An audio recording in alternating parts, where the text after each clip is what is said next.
Today we're going to talk about the incomparable. Wait a minute.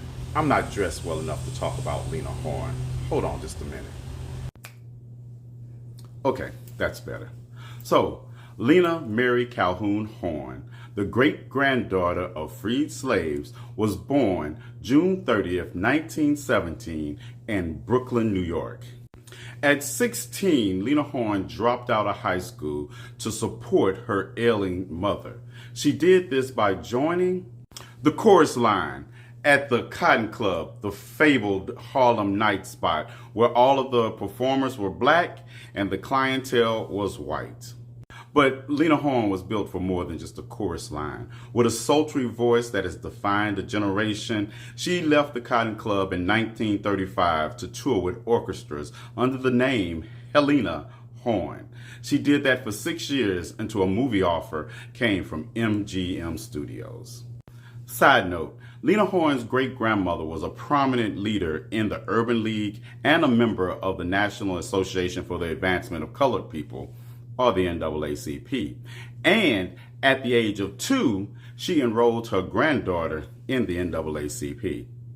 Now, according to Lena Horne, her activism started in 1945 while performing at an army base in Germany. She says she noticed that the German prisoners of war were allowed to sit up front while the black soldiers were made to stand in the back.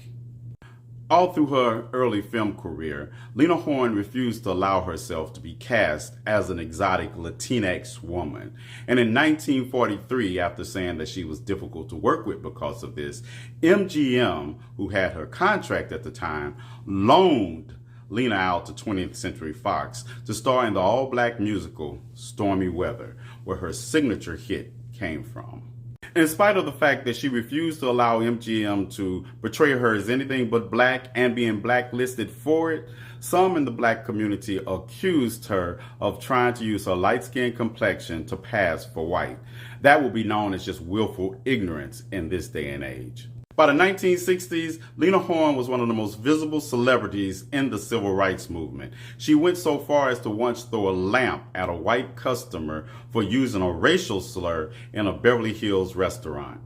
1963 March on Washington, Lena Horne was there with Dr. King to join in Medgar Evers in rallies in Mississippi just before he was assassinated. Lena Horne would often trick white establishments that said they did not cater to black people by going into them and ordering food to take to the protesters outside. Lena Horne didn't just talk about the movement, she supported it financially also.